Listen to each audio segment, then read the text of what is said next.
what Brother Valentine basically did, he gave us what an 8th grader had to do to advance to the next grade.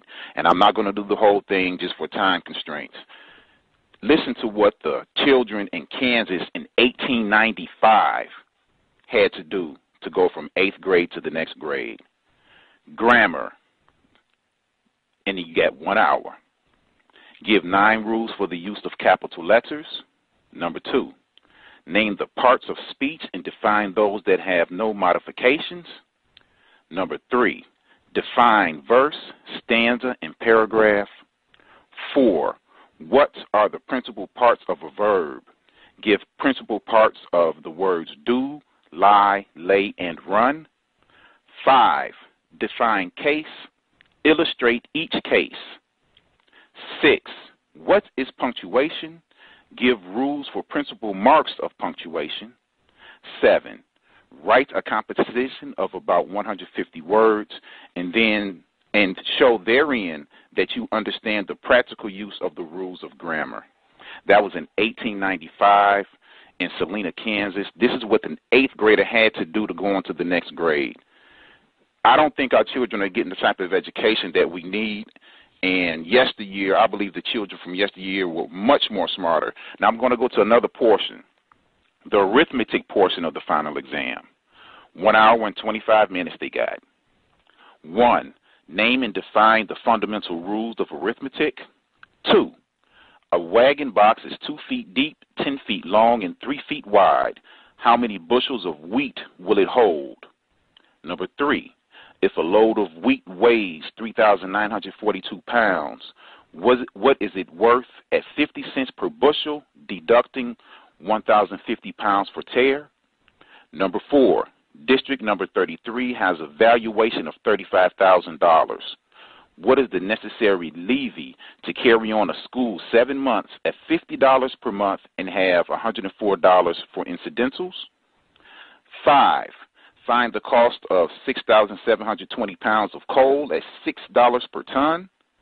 6, find the interest of $512.60 for 8 months and 18 days at 7%. 7, what is the cost of 40 boards, 12 inches wide, 16 feet long at $20 per meter?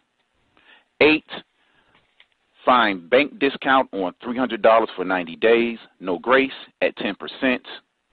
9, what is the cost of a square farm at $15 per acre, the distance around which is 640 rods?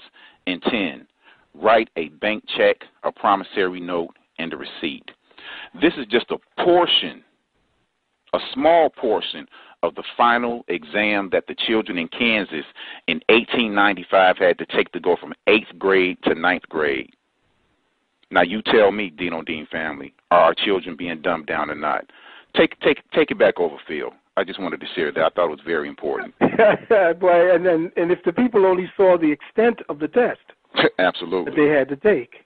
These are some of the more cogent factors, but the ones that tend to challenge you. You know, back in the days in Catholic school, when I was in Trinidad, this is the kind of education that you got.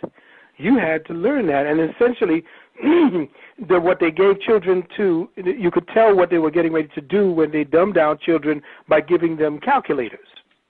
Absolutely. The calculators takes away their ability to imagine figures in 3 dimensions. They put the figures on 2 dimensions, which is on a board, and they have them figuring out in 2 dimensions, which means they don't want you to think anymore because information and numbers are coming at you so fast, you ain't got time to be thinking about this to develop that part of your brain anymore. So we need you just to sit at a desk and just calculate the figures that belong to us. We'll do all the smart parts, which is to tell where that money will be going, how money is dealt with. The whole system, if we had the education system that we had back in the 1800s, we would now have been able to figure out what this so-called Federal Reserve System has been doing to us in banking, with fractional banking, and why we are in the state economically and financially that we're in today. Our children would have understood how that happened, would have been taught how to deal with finance, which is not what they're taught. They have to go to a specific place outside and to be specialized. In other words, finance is something you get specialized in as a curriculum in school, or economics is something special that you get in school, or you go to math. These are, again, the way that they subjectified, for want of a better word, they subjectified the curriculum so that it's separate. It's a fragmented concept. It's not a whole concept. But those tests, the questions on those tests are based on whole conceptualizations. You have to learn how to conceptualize in all facets, in literature, in math, in economics, and all of that, and that gives you a total understanding of how the world works. And so leaders could not come to you with the BS that you hear every day today, and the way that they're trying to promote the nonsense on television. You could see right through the scripted nonsense that the so-called talking head meat puppets called anchor men and anchor women are telling to the people. You know what's going on. But again, we are coming full circle. I believe that time of the outcome-based education system has run its course.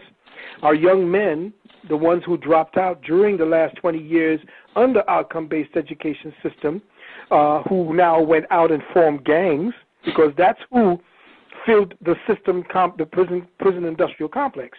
The ones who filled the prison industrial complex over the last 20 years to the tune of 1,500% rise in numbers. Those were the ones, those were the outcasts, those were the victims of outcome-based education. Yes, okay? sir. So now we see that when they found out that they wanted to create a surplus part of the society. What do you do with the surplus? You turn them into criminals, and then you set up the prison industrial system to be able to make money. So now what they do is they criminalize everything. They have over 1 million laws, 1 million laws on the books. Now, what do you need 1 million laws for? Well, you need 1 million laws in order to be able to tax and control people. And that's exactly what they're doing. Brother Valentine, I'm in my chat room right now, and Mama Pearl, she made a comment, and I want you to expound on it. Explain the importance of music and arts in our school system today. They seem to be being taken out. And do you think it's being taken out for financial reasons like they claim, or is there an ulterior motive? Oh, no, there's a developmental motive, definitely. Music is highly sought after in the learning process. The ancients used it as part of the learning process for children. You know that when you want to teach a child something, you put it to music. Now, Absolutely. That's true all the way up. The reason why they put music to your commercials is because they know that the music is part of the learning mechanism that the brain accepts. So when you hear something like, "You deserve a break today at McDonald's," oh, yeah, you would remember "You deserve a break today at McDonald's." But if it was just, "You deserve a break today at McDonald's," I would have probably forgot that the next month. Yes, sir. But because it was put to a melody, it's more entrenched into your mind because everything in the universe is music. Okay? Well, Valentine, everything, even your thought process is based upon sound and harmonics. Yes, sir. I want to interject for just 1 second, Brother Valentine. Yes. I just want to make this quick point. Hold that thought.